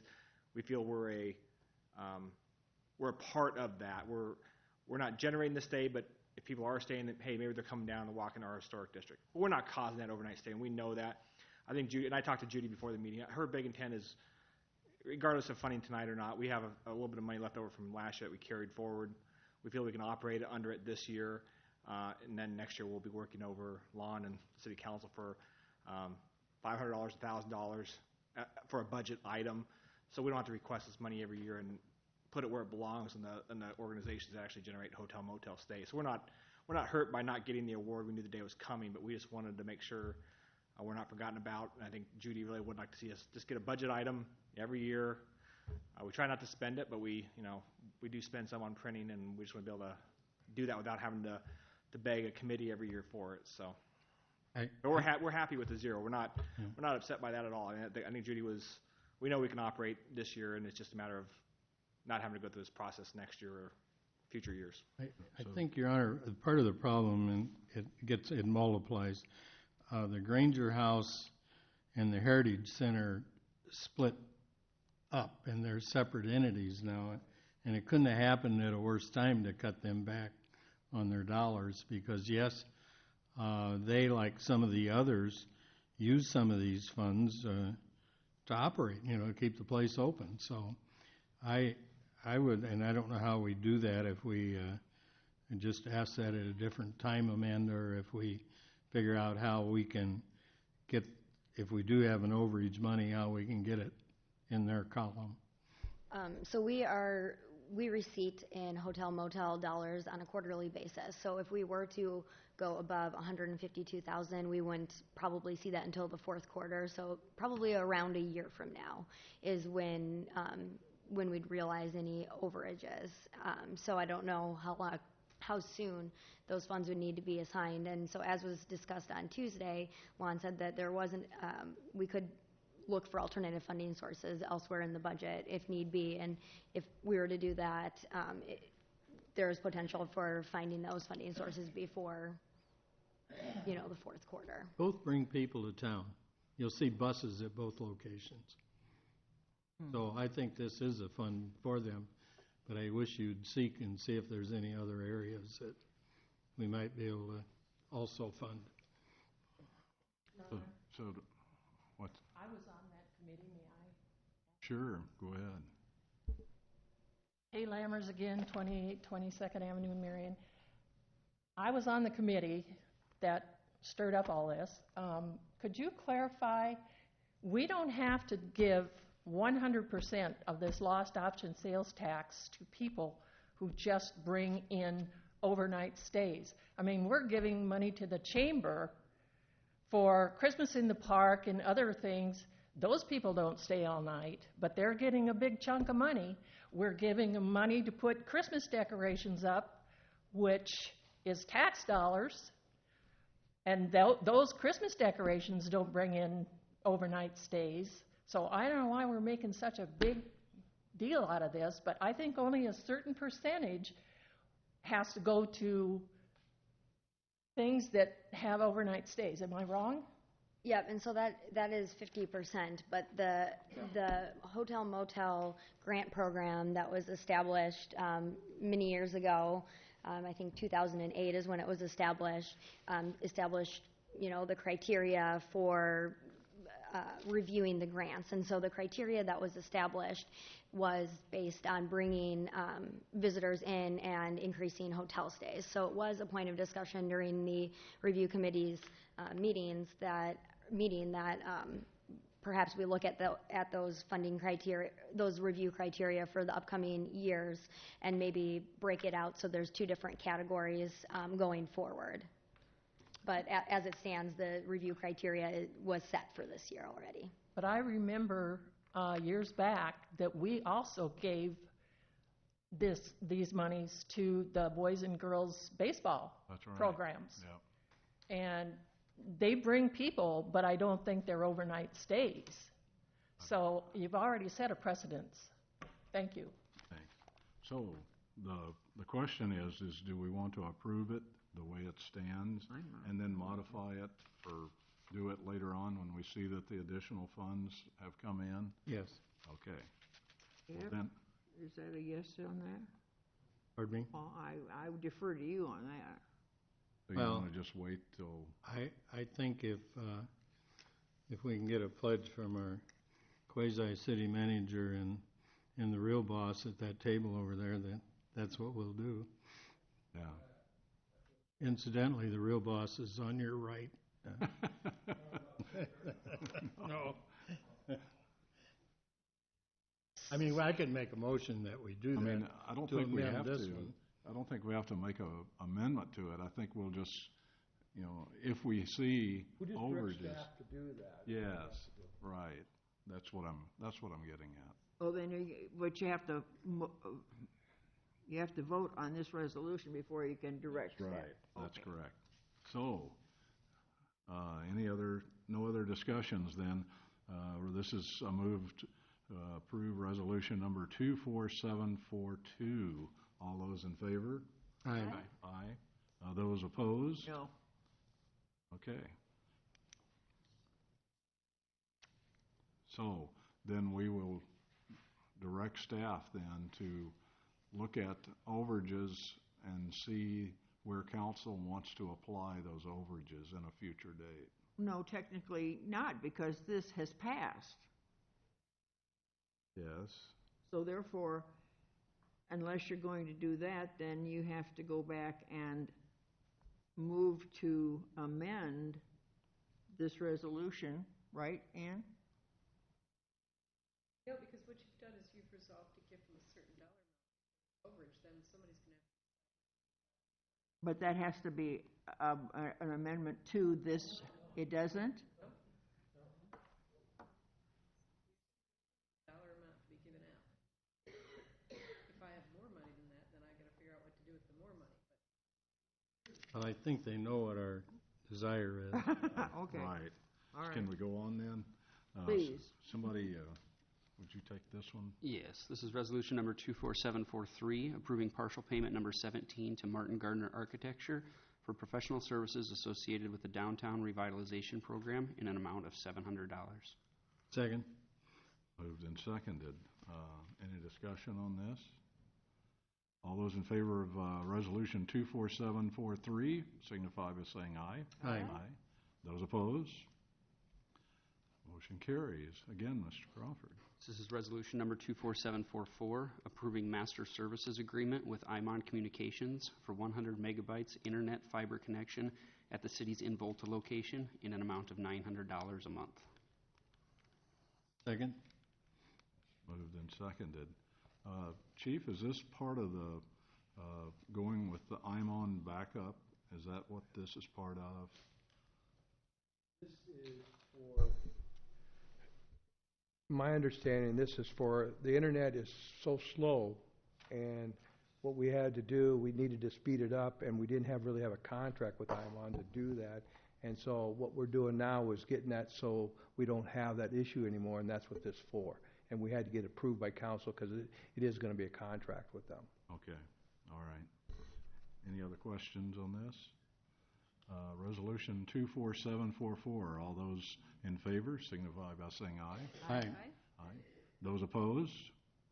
Motion carries. Mr. Draper. Yes, Your Honor, resolution 24,728, approving partial payment number 2 and the final to Genesis Equity LLC for Central Corridor Business Relocation Project, Klingers Paint, in the amount of, $1,500,000. Second. Second. Is there a second? Whoa, Yep. wait a minute. Now, it says this is payment number 2, Final. the final, for $1,500,000. What was the first payment? How much? I don't. I thought the I whole don't- thing was supposed to be 1.5.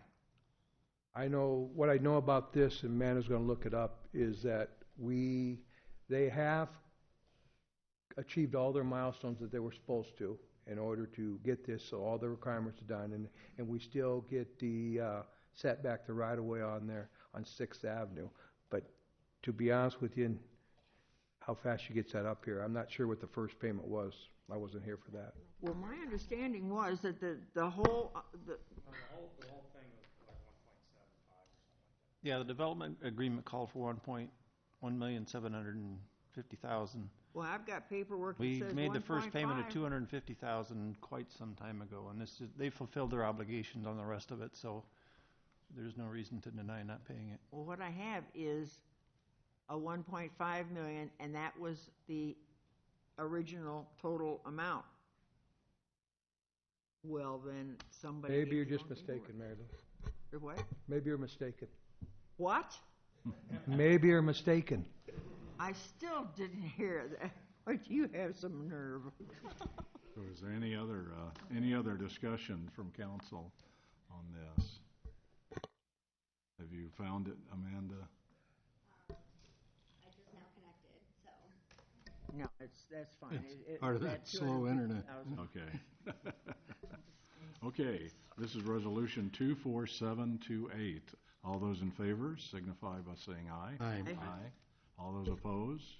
Motion carries. Your Honor, I move to approve Resolution 24,726, setting August 20th, 2015 for a public hearing regarding an amendment to the Urban Renewal Plan for the Marion Consolidated Urban Renewal Areas, also known as Consolidated Central Corridor and Collins Road Extension Urban Renewal Areas. Can I just say something? On number 2 under administration, you did approve the name change for this urban renewal area, so that does need to be changed in the resolution to Marion Commerce Corridor Urban Renewal Area. Marion. What she said. Say it was Marion Commerce what? Marion Commerce Corridor Urban Renewal Area. Oh. Good. At least it's closer to Right, what it it's is. better than what we had. It's getting there. Any other discussions on this resolution? All those in favor of Resolution 24726 signify by saying aye. Aye. Aye. Those opposed? Motion carries. Ms. Edsel. Motion to approve a hold harmless / noise waiver agreement for a movie night, Whisper Oak Drive, August 8th, 2015, 6 p.m. to 11 p.m. Mike Anderson, 4090 Monarch Avenue.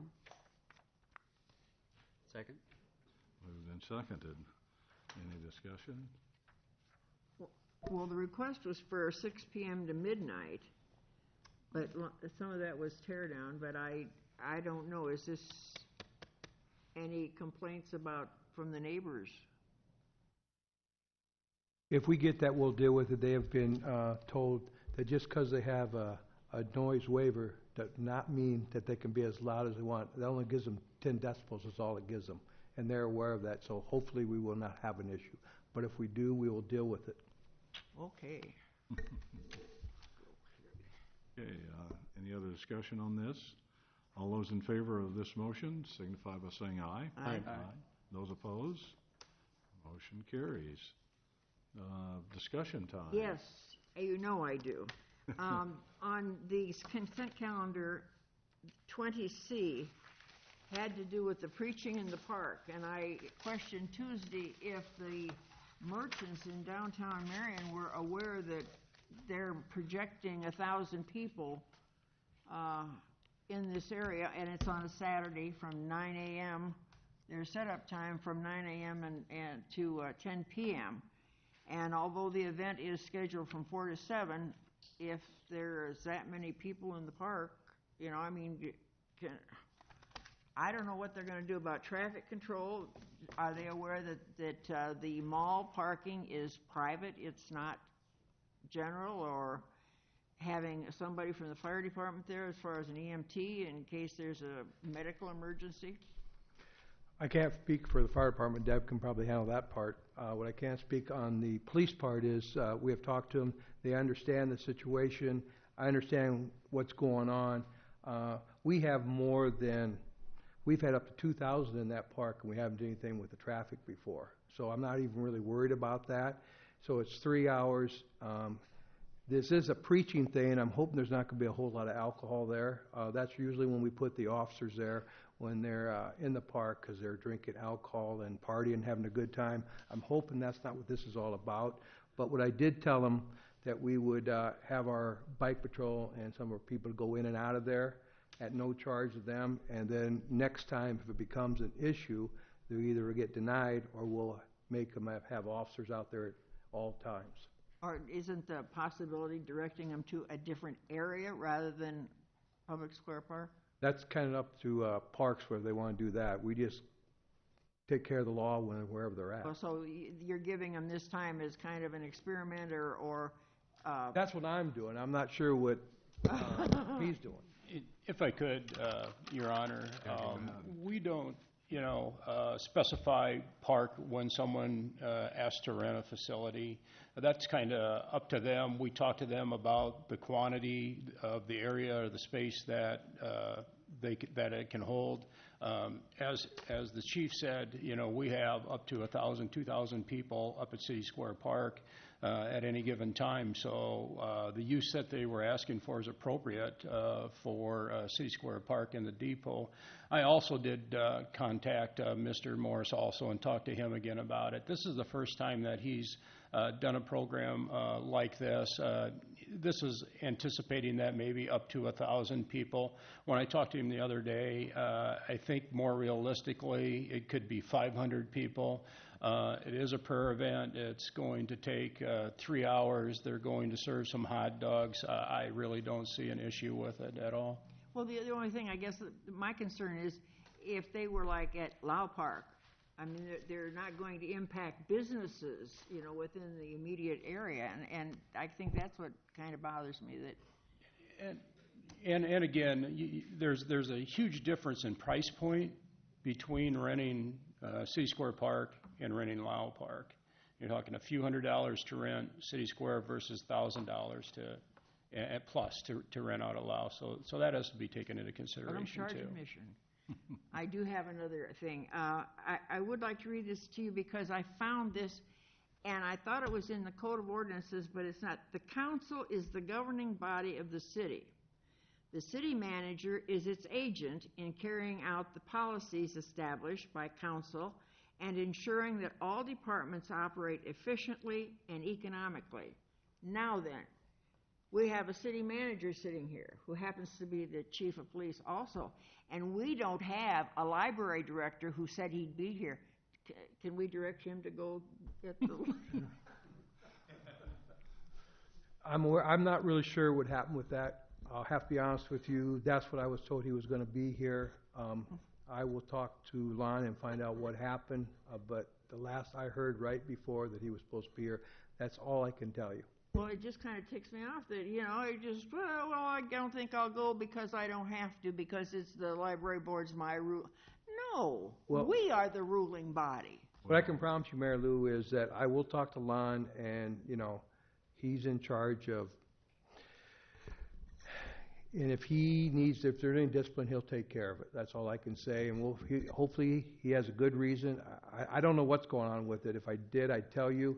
But we will look into it, I can promise you that. Harry, you have never kept anything from me, and I thank you. That's true. I say what's on my mind, and you know that, Mary Lou. Kim? Cody? Yeah, I have one item, and that is, and I have asked, now that we have a municipal airport, I've asked Harry about controlling drone flights over our airport, the police station, the fire station, and all of our city property. And particularly the airport, I'm concerned about. These things are getting cheaper, and more people are buying them. And if we brought down an airplane, it would just be a terrible situation. And I would hope that maybe we could study through the League of Cities airports and find out what we can do to control drone flights, other than the PD will probably have one, if they don't now, that they'll use for investigation. But I'm just thinking safety-wise, I think we need to do something in our future. I know where you're coming from on that, and this is a really gray area. We do have one, if that's your question. I think the airport, that's already probably covered, but it's something that a lot of cities are looking at this point, or at least the police departments work with the city attorneys, to see if there's some kind of ordinance we can put on this. And so that is something we are looking into. I don't have the answer at this point, though. Okay. You know, these things have homing devices now, like a homing pigeon. You can send them out and they'll go fly around and then come back. And I don't know that they always know where they're going, you know. And I think you have, in addition to a safety item, you have invasion of privacy. And that's the big one. That's the one we have the most issues with probably, is when it's going over private property and, you know, they can take pictures and stuff like that. So we're aware of that, but there's really been no court decisions on this yet, and so it's kind of new territory. And I don't know if anybody wants to be the guinea pig first, but we are looking into it. And I know the chiefs of police of the state of Iowa were doing the same thing too, same with the city manager. So hopefully something will come up on that. And I know that we have someone checking other airports, so to find out what they're doing. So hopefully we'll be able to come up with something that's concrete to protect our liability. So on the last item, do we have enough to go into this closed session then? Enough members here? Yes. Yeah, I would think so. If everybody votes for Okay, would you read the motion then, Mary? If somebody votes no, it might be an issue. Oh. I move to adjourn to a closed session regarding a land acquisition permitted in section 5, subsection 1, subsection 6 of the Code of Iowa. And the attorney? Second. Yep. I've reviewed forget this thing. I've reviewed the proposed topic for discussion, find it okay for closed session. Thank you. Roll call then? Ms. Pazur? Yes. Ms. Etzel? Mr. Spinks? Yes? Mr. Crawford? Yes. Mr. Draper? Yes. Thank you. Okay. We adjourn the closed session. Are you? Yeah, I have to. Thank you all for being here tonight.